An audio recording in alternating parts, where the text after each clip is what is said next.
Halo teman-teman semua, selamat datang di channel Belajar Yuk. Di sini kita mau bersama-sama belajar sesuatu hal yang baru. Kali ini kita mau belajar atau melihat kata Yahweh. Kata Yahweh ini diterjemahkan menjadi Lord atau Tuhan. Yang pertama, Yahweh Ire. Tuhan, secara literal Ire artinya dia melihat. Tuhan melihat. Namun banyak terjemahan mengartikannya sebagai Tuhan menyediakan. Kejadian ini bermula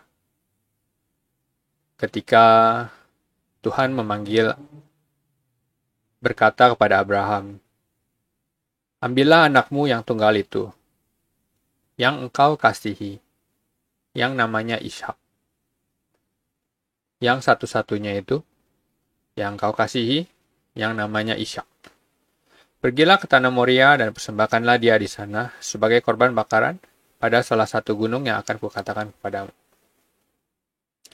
Lalu mereka pergi, dan Abraham melakukan seperti apa yang difirmankannya. Sampailah mereka ke tempat yang dikatakan Allah kepadanya. Lalu Abraham mendirikan mezbah di situ. Disusunnyalah kayu, diikatnya Ishak, anaknya itu, dan diletakkannya di mezbah itu, di atas kayu api. Sesudah itu, Abraham mengulurkan tangannya, lalu mengambil pisau untuk menyembelih anaknya. Tetapi, berserulah malaikat Tuhan dari langit kepadanya, "Abraham, Abraham." Sahutnya, "Ya Tuhan." Lalu ia berfirman, "Jangan bunuh anak itu, dan jangan kau apa-apakan dia. Sebab telah kuketahui sekarang bahwa engkau takut akan Allah, dan engkau tidak segan-segan untuk menyerahkan anakmu yang tunggal kepadaku." Lalu Abraham menoleh dan melihat seekor domba jantan di belakangnya, yang tanduknya tersangkut dalam belukar. Abraham mengambil domba itu, lalu mengorbankannya sebagai korban bakaran pengganti anaknya. Dan Abraham menamai tempat itu Yahweh Ire, Tuhan menyediakan. Sebab itu, sampai sekarang dikatakan orang, di atas gunung Tuhan akan disediakan. Jadi Abraham melakukan kehendak Allah, dan dia mengorbankan anaknya. Tetapi Allah yang Maha Kuasa, Allah yang mengetahui segalanya, Dia melihat. Tuhan melihat, bukan hanya melihat, tapi juga menyediakan apa yang diperlukan. Yahweh Ire. Dia menyediakan seekor domba jantan sebagai ganti Ishak. Namun demikian,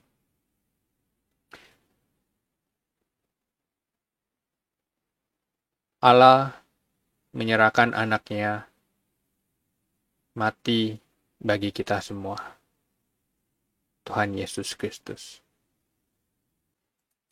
Kata Ire, akar katanya Ra'ah, Res, Alef, He. Sama halnya dengan El Roy yang kita pelajari sebelumnya. Allah melihat saya. Yahweh Ire, Tuhan, Dia akan melihat.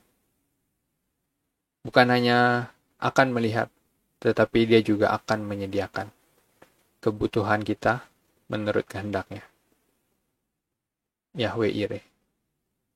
Selanjutnya, Yahweh Ro'eka. Yahweh Rof'eka. Kata Rofe berarti menyembuhkan atau memulihkan. Dalam bahasa modern, Rofe berarti dokter. Dalam bahasa modern bisa dikatakan Yahweh Rofeka, Tuhan dokter kamu.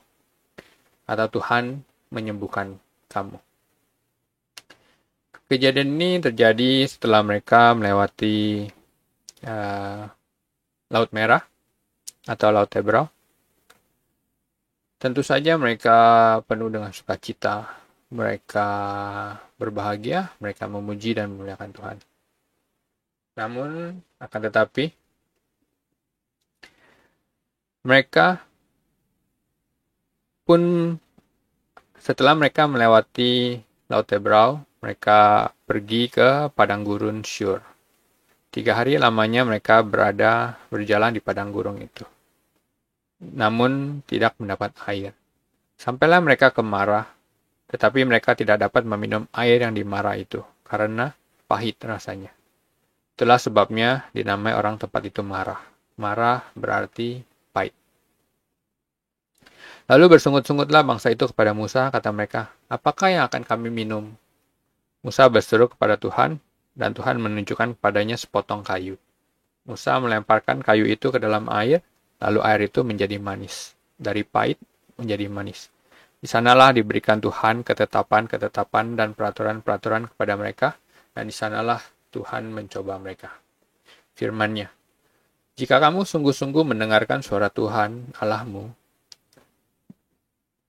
Tuhan Allahmu, Allah kita Tuhan, dan melakukan apa yang benar di matanya, dan memasang telingamu kepada perintah-perintahnya, dan tetap mengikuti segala ketetapannya, maka aku tidak akan menimpakan kepadamu penyakit manapun yang telah kutimpakan kepada orang Mesir. Kita tahu bahwa Allah menimpakan tulah kepada orang Mesir. Sebab dia berkata, aku Tuhanlah yang menyembuhkan engkau. Aku Tuhan yang menyembuhkan engkau. Aku Tuhan dokter kamu. Di tempat Marah itu, Allah memperkenalkan dirinya bahwa dia adalah Tuhan yang menyembuhkan kita. Selanjutnya kita akan melihat Yahweh Nisi. Kata Nisi diterjemahkan sebagai panji-panjiku.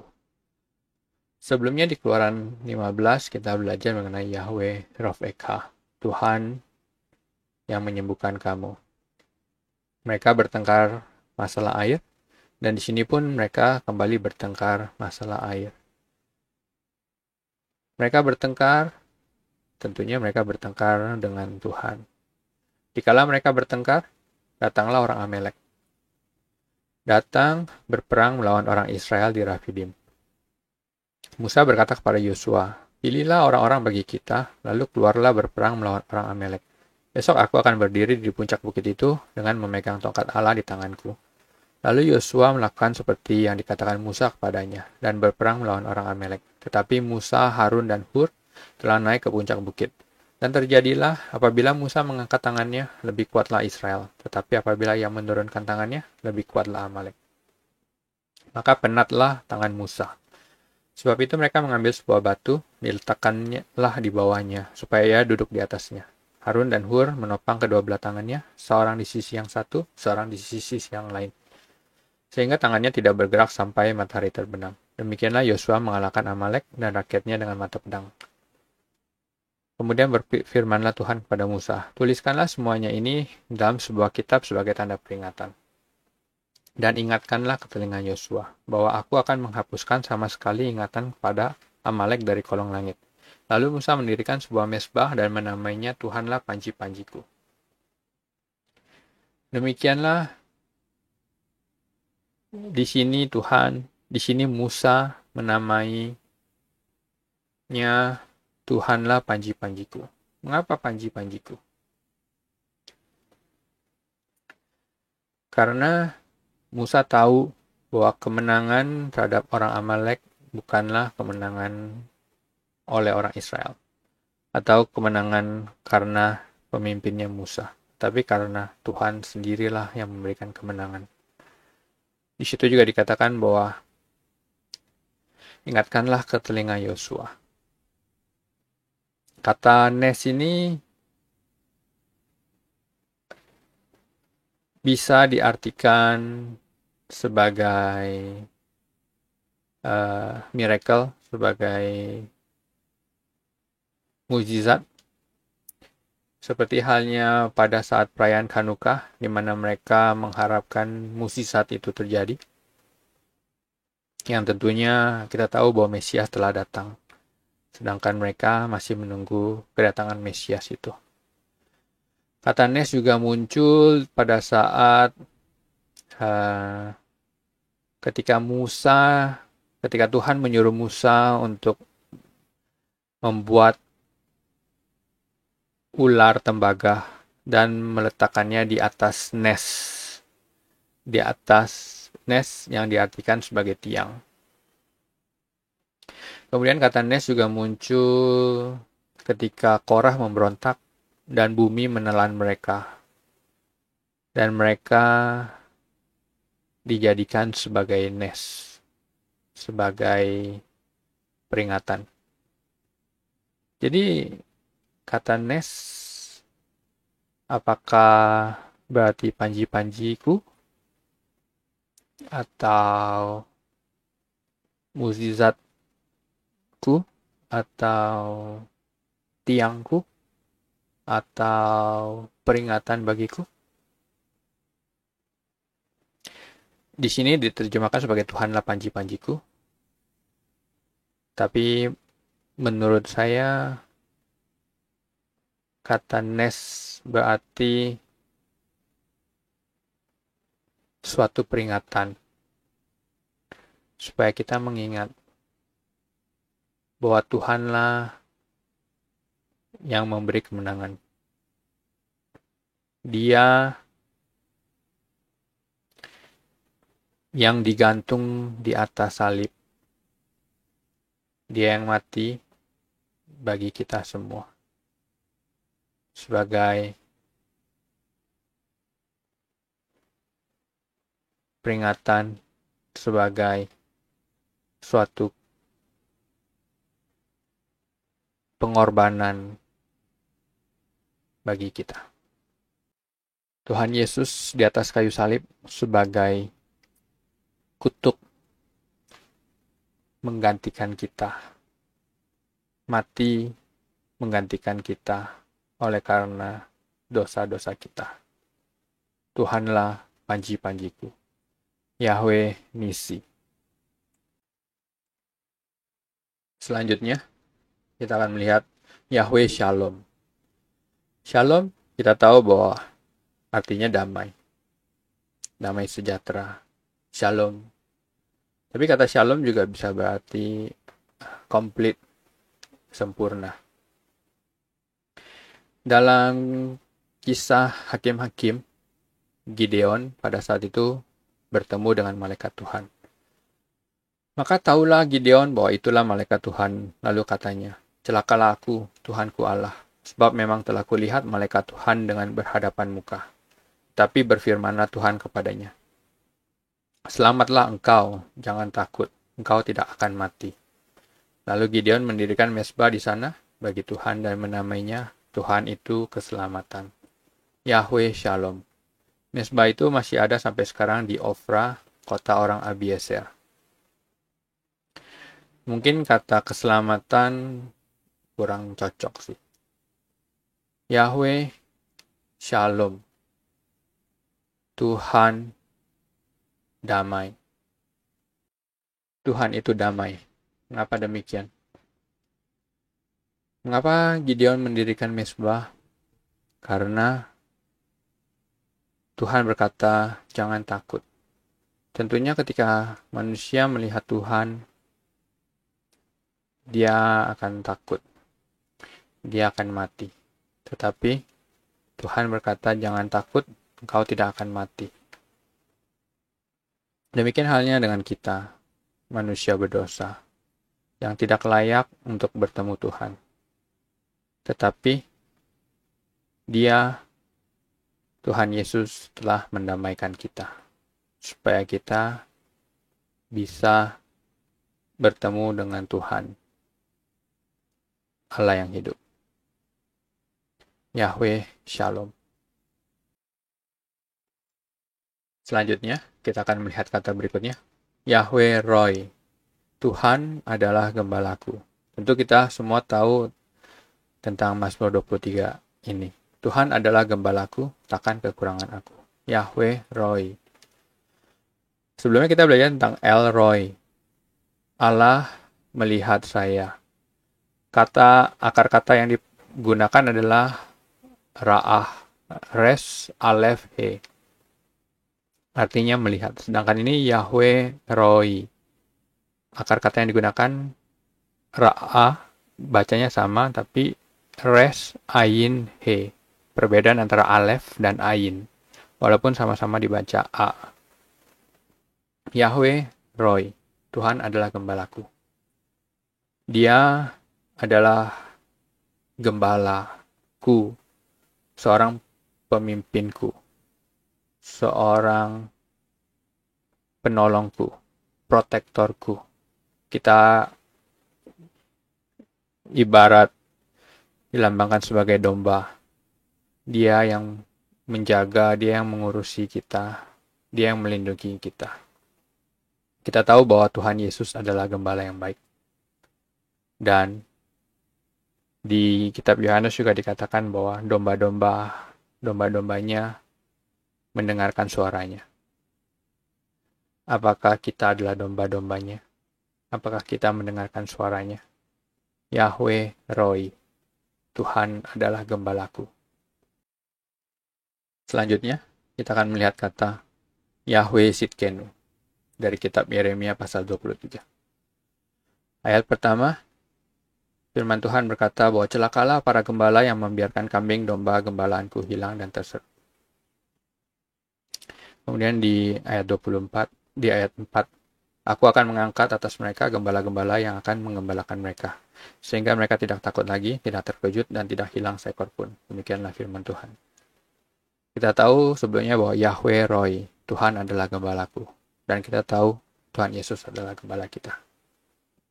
Di ayat kelima, sesungguhnya waktunya akan datang, demikianlah firman Tuhan, bahwa aku akan menumbuhkan tunas adil bagi Daud. Ia akan memerintah sebagai raja yang bijaksana dan akan melakukan keadilan dan kebenaran di negeri. Dalam zamannya, Yehuda akan dibebaskan dan Israel akan hidup dengan tentram. Dan inilah namanya yang diberikan orang kepadanya, Tuhan keadilan kita. Yahweh Sitkenu. Kata Sitkenu berasal dari kata Sedek yang berarti kebenaran. Dan keakhiran Nu yang berarti kita, kebenaran kita. Kita tahu bahwa tidak ada seorang pun yang benar. Tetapi Tuhan Yesus, Allah yang inkarnasi menjadi manusia, Dia hidup benar, hidup tidak bercela, tidak bercacat. Dia yang mati di kayu salib sebagai persembahan yang hidup untuk menebus dosa kita. Dia yang adalah seorang yang benar, dan dia yang akan membenarkan kita di hadapan Allah. Yahweh Sitkenu, Tuhan kebenaran kita.